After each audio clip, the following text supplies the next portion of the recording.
But back then in 2009, I was painting houses for my right. job. Right. That's right.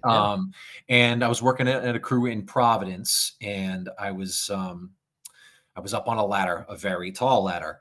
And you know, it's a nice summer sunny day. It was a great job, you know, to have, you know, when everything's you know, nice and warm and, you know, easy. But I was up on this ladder, I was painting something, and you know, one of the guys on the crew had the radio down at the bottom of the ladder, and he came by and he switched the station to a country station, and he walks away, and I'm like, no, and then he walks away, and there's nothing I could do about it. And at this point in my life, you know, any like if I was surfing the radio looking for something to listen to, and I heard something with like the tiniest bit of twang or whatever, I would change the station so fast. I was like, nope, this is not for me. I'm not into this. But now, you know, being, you know, 30 something feet in the air, not really able to get down and change it too fast, I just let it happen. So the guy comes back from commercial, the DJ, and he's like, all right, now we're going to do this. We're going to play that new hit song by Lee Brice. It's called I Drive Your Truck. And me, again, you know, never having listened to anything country, you can hear the eye rolling happening, right? Oh yeah, 100%. You know, 360 right in my sockets. But you know, I'm like, what could this song possibly be about? Because, you know, I've come from a place where, you know, I you know, Fish and the Dead and the jam bands and everything being very sophisticated and smart music, and you know, I'm like, man, this can't be anything good.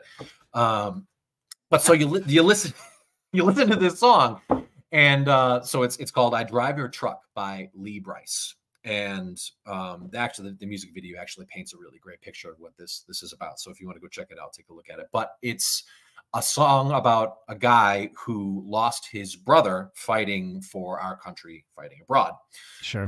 And so, you know, it might sound a little stereotypical, but the way that they paint the picture with the lyrics in this song and in a lot of country songs is really, really, really, you know, clever and beautiful. And so the story of the song is that he doesn't go to the gravesite, and he doesn't, you know, cry and go to, you know, to therapy or whatever. He goes to his brother's widow's house, and he gets his truck, and he goes and drives it out, and he cranks up the radio station and you know, burns up cornfields with it. And you know, so the imagery is really vivid in this song. It's the Gatorade bottle rolling on the floorboard, and the Army t-shirt folded on the dash, and the Braves cap, and the radio station that never changes, but he cranks it up. And, you know, so he goes out, and you can just picture it in your head. He's, you know, doing donuts in a cornfield. Goes back and grieving his brother. And then gives the keys back to the, you know, his brother's widow. And so, you know, it was in that moment that I'm like, man, you know, I've probably been judging a book by its cover my entire life. So I dug in, you know, to, you know, hit country. And, you know, the disclaimer is that there is crap in every genre, right? Of course. Crappy rock songs. You can find crappy pop songs. Even if you like the genre, there's still crap in 100%, it. Right. 100%. So there are crappy country songs, you know, plenty of them. Fully admitted, plenty of them. And I think they give the good ones a bad rap. I mean, that's the case with every genre, just like you said. So I started digging in, and I don't know, I was listening to 98.1 Cat Country down there. And for that like week and the next week and then the month, it was like they were playing all of these great songs. And to me, I'm like, oh my God, this is what country radio is. Like, this is all incredible. How have I been missing all of this? Every song is awesome. And then, you know, I come to learn that I'm listening to a cross section of hit, you know, country music from like the 90s and beyond. It's like 4 decades of hits all smashed into one, you know, playlist. So after, you know, getting through all of that, I started to find the things that I liked and I didn't like. Anyways, so, you know, naturally I'm into this music. I need to learn how to play it. So Dallas Corbin was born. There you go.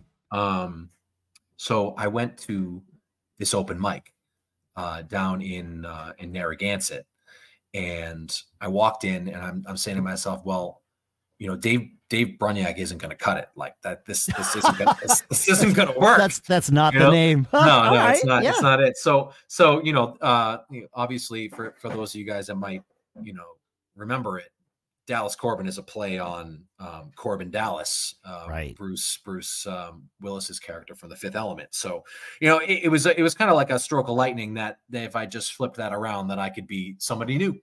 So I walked into this open mic. It was in the middle of winter. It was like January. It was snow coming down sideways. And it was a really small gathering, but it was, this very quintessentially New England bar restaurant with the seafood and stuff.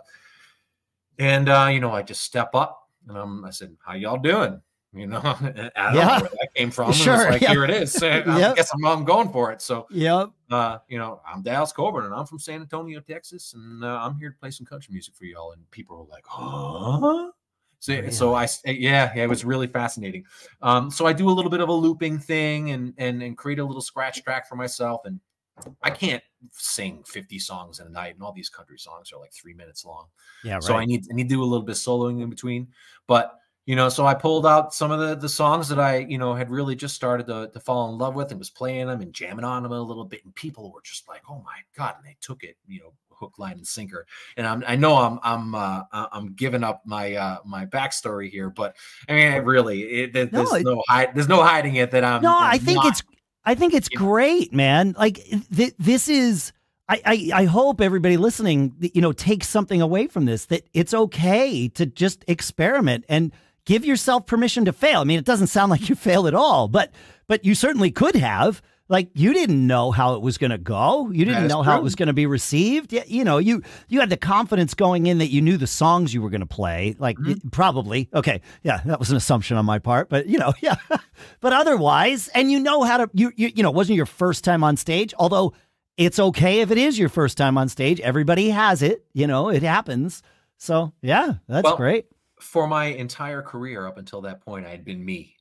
No matter what it was, in whatever band it was. And for the first time in my life, I was acting. I had taken on, a different persona and became somebody else, which is really liberating when you think about it. It's, you could say and do anything that your normal self wouldn't do.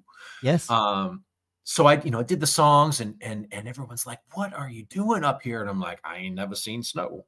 And they're like, "What do you mean?" "I'm from Texas, so, oh my God, oh, you got to try this." And like, "You ever had a lobster?" "What is that, a lobster?" That's how you say that. And they're like, "Oh, you got to try." So they pull out a 2-pound lobster for me to try. And I'm like, "What is that, man? That looks like a big bug."